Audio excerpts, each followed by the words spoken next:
Êxodo, capítulo 16. No dia 15 do segundo mês após a saída do Egito, toda a comunidade de Israel saiu de Elim e foi para o deserto de Sim, que está entre Elim e o Sinai. E toda a comunidade de Israel foi reclamar com Moisés e Arão no deserto.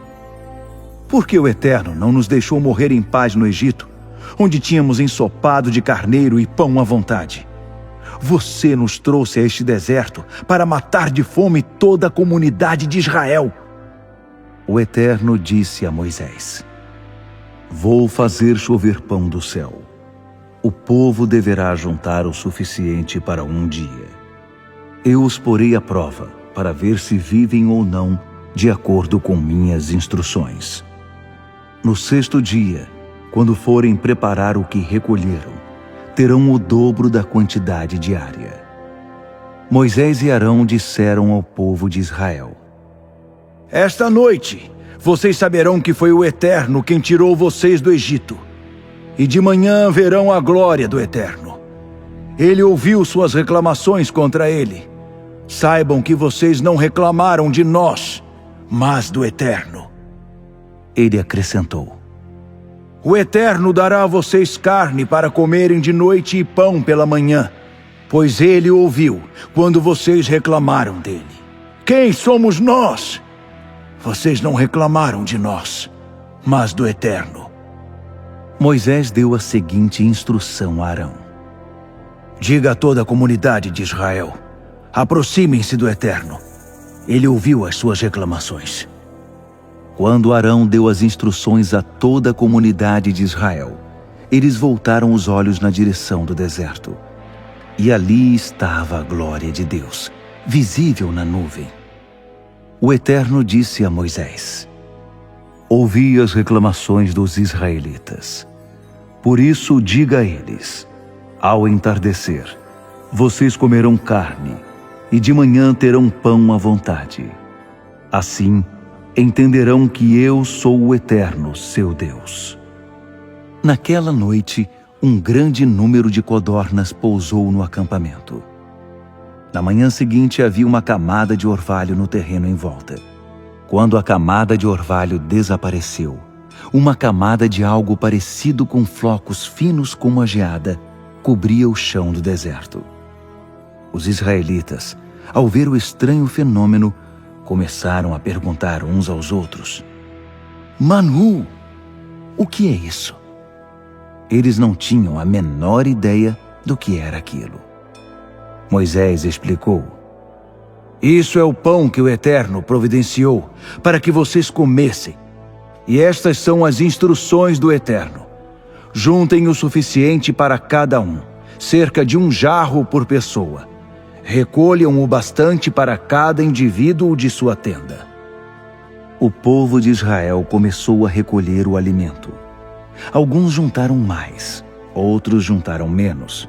Mas quando mediram o que haviam recolhido, não estava sobrando para os que haviam juntado mais, nem faltando para os que haviam juntado menos.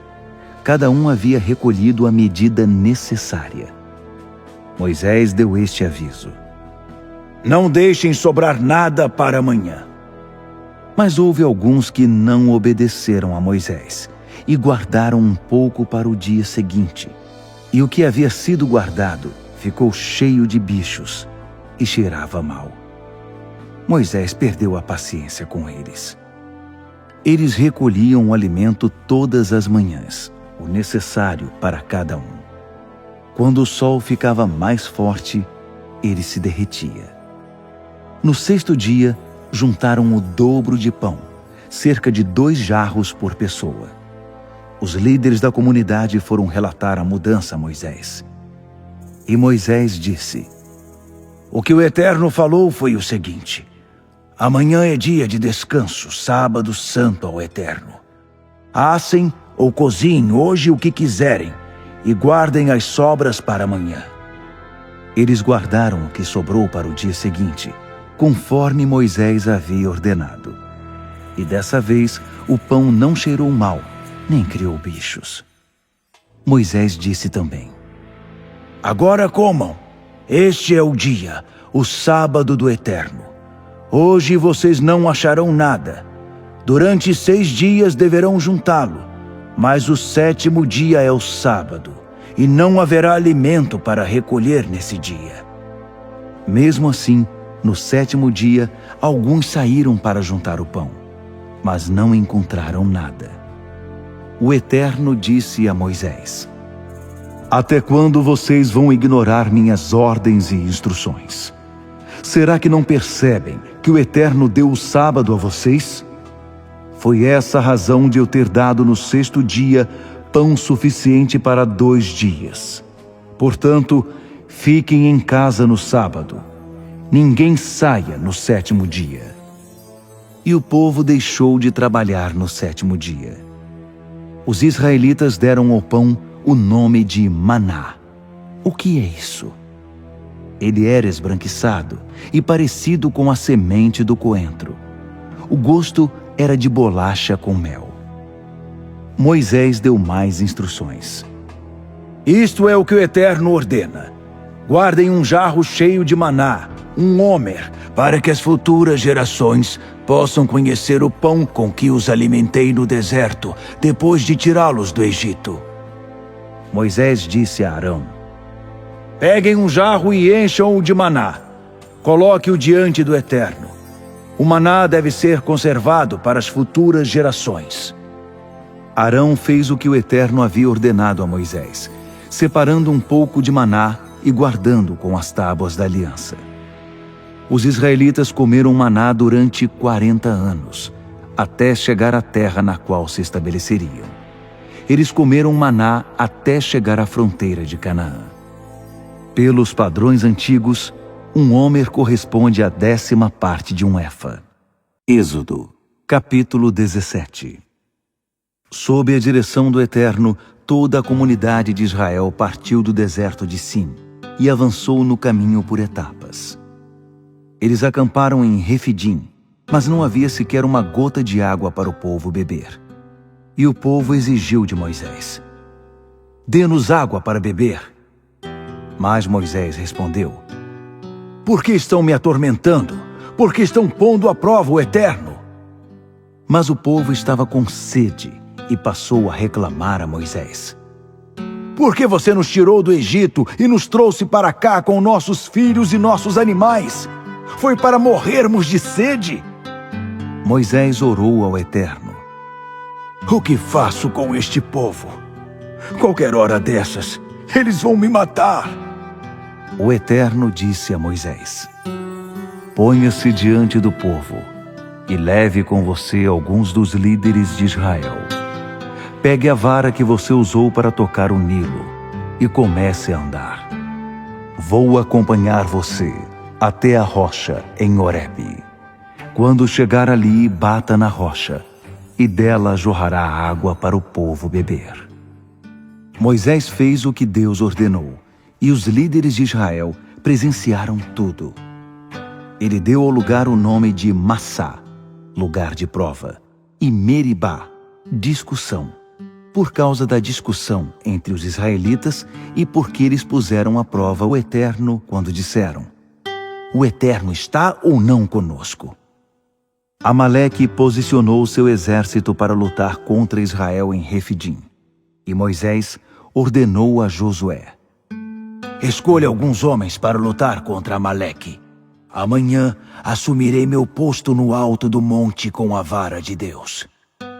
Josué fez o que Moisés havia ordenado e preparou-se para lutar contra Amaleque. Moisés, Arão e Hur foram para o alto do monte, e sempre que Moisés levantava as mãos, Israel começava a vencer. Mas quando ele as baixava, a vantagem ficava com Amaleque. Mas Moisés acabou cansando. Então pegaram uma pedra e a puseram debaixo dele. Ele se sentou nela e Arão e Hur ficaram segurando suas mãos, um de cada lado. Assim as mãos dele ficaram erguidas até o pôr do sol. E Josué derrotou Amaleque e seu exército na batalha. O Eterno disse a Moisés: Escreva um relato desta batalha. para que Josué possa ler mais tarde, porque vou apagar a memória de Amaleque da face da terra. Moisés edificou um altar e deu a ele este nome: O Eterno, minha bandeira. E disse: Viva o domínio do Eterno! O Eterno em guerra contra Amaleque, hoje e sempre. Êxodo, capítulo 18. Jetro, sacerdote de Midian e sogro de Moisés, ficou sabendo de tudo o que Deus havia feito a favor de Moisés e de Israel, seu povo, e ouviu as notícias de que o Eterno tinha libertado Israel do Egito. Jetro acolheu Zípora, esposa de Moisés, que havia sido mandada de volta para casa, e seus 2 filhos. O nome de um deles era Gerson, imigrante, pois Moisés tinha dito: Sou imigrante em terra estrangeira. O nome do outro era Eliezer, auxílio de Deus, porque ele tinha dito: O Deus do meu pai é meu auxílio, e me salvou de morte certa nas mãos do faraó. O sogro de Moisés levou para o genro os 2 filhos e a esposa, quando Israel estava acampado no deserto, no monte de Deus. Ele havia mandado avisar Moisés: Eu, seu sogro, estou indo ao seu encontro. Estou levando sua esposa e seus 2 filhos. Moisés saiu para receber o sogro. Curvou-se diante dele e o beijou. Depois de um perguntar ao outro como estava indo, entraram na tenda. Moisés fez um relato minucioso de tudo que o Eterno havia feito ao faraó e ao Egito para ajudar Israel, de todas as dificuldades que eles haviam passado na viagem e de como o Eterno os havia livrado. Jetro ficou maravilhado com todo o bem que o Eterno havia feito a Israel, livrando-o da opressão egípcia.